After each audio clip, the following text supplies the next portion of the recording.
যদা যদা হি ধর্মস্য গ্লানির্ভবতি ভারত অভ্যুত্থানমধর্মস্য তদাত্মাनं সৃজাম্যহम् পরিত্রাণায় সাধুনা বিনাশায় চ দুষ্কৃতম ধর্ম সংস্থপার্থায় সম্ভবামি যোগে যোগে। ভগবান নিজে বলেছেন, যখন যখন এই পৃথিবীতে ধর্মের হানি ঘটবে, যখন যখন এই পৃথিবীতে নারীর অপমান হবে, নারীর মান মর্যাদা ভঙ্গ হবে, তখন তখন ধর্ম সমস্ত পার্থায় ধর্মের প্রতিষ্ঠা করার জন্য এবং অধর্মকে হত্যা করার জন্য, অধর্মকে বিনাশ করার জন্য, সাধুদেরকে রক্ষা করার জন্য আমি স্বয়ং অবতীর্ণ হব। কিন্তু আমাদের বর্তমান সমাজের পরিস্থিতিতে যে এমন এমন কিছু জঘন্য ঘটনা ঘটছে, তারপরে মানুষ হতাশ হয়ে যাচ্ছে যে ভগবান তো বলেছেন যে যখন যখন ধর্মের হানি ঘটবে তখন তখন ভগবান এই পৃথিবীতে ধর্ম রক্ষা করার জন্য অবতীর্ণ হবেন। কিন্তু ধর্মের কি হানি পর্যাপ্ত ঘটেনি? তবুও কেন ভগবান এখনো অবতীর্ণ হচ্ছেন না? এই প্রশ্নটা অনেকের মধ্যেই যাবে।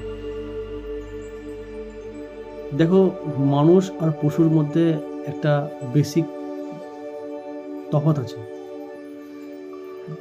কিন্তু এখন বর্তমান সমাজে মানুষ পশুর থেকেও নিচে নেমে এসছে।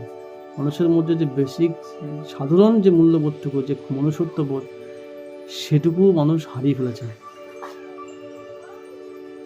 মানুষ যদি নিজের ভালো নিজে না চায়, মানুষকে তো ভগবান স্বতন্ত্র করে দিয়েছে, প্রত্যেকটা জীবকে স্বতন্ত্র করে দিয়েছে, স্বতন্ত্রতার অধিকারটা দিয়েছে। এখন মানুষ যদি সে নিজের মঙ্গল না চায়, নিজের ভালো না চায়, তাহলে ভগবান তাকে কিছু কী করে রক্ষা করবে? একজন মানুষকে যদি মানুষ রাস্তার পরে পেতে মেরে ঝুলে রাখে, আর বাদ বাকি মানুষ যদি তামাশা দেখে, যদি তাকে রক্ষা না করে, তাদের মধ্যে মনুষ্যত্ববোধ যদি না থাকে, তাহলে ভগবান কী করে রক্ষা করবে? মানুষকে তো একত্রিত হতে হবে, একতা আনতে হবে, তবেই তো ভগবান তাদের বল হয়ে সমাজকে রক্ষা করবে। কিন্তু মানুষ পশুর থেকেও নিচে নেমে আসছে। মানুষ অপরের দুঃখকে শুধু অপরের দুঃখই সীমাবদ্ধ দেখে, অপরের দুঃখকে নিজের মধ্যে নিজের মতো করে ভাবে না। এই জন্যই সমাজে এত কঠিন পরিস্থিতি।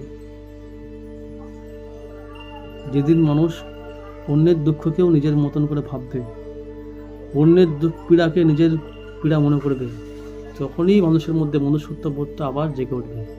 আর যখনই মানুষ পশুর থেকে আলাদা হয়ে যাবে, পশু থেকে মানুষ আবার যখন পৃথিবীর শ্রেষ্ঠ জীব হয়ে উঠবে, তখন ভগবান অবশ্যই আবার রক্ষা করার জন্য এই পৃথিবীতে অবতীর্ণ হবেন। কিন্তু তার আগে আমাদের নিজেদের মধ্যে যে মনুষ্যত্ববোধ, সেই মনুষ্যত্ববোধটাকে জাগিয়ে তুলতে হবে।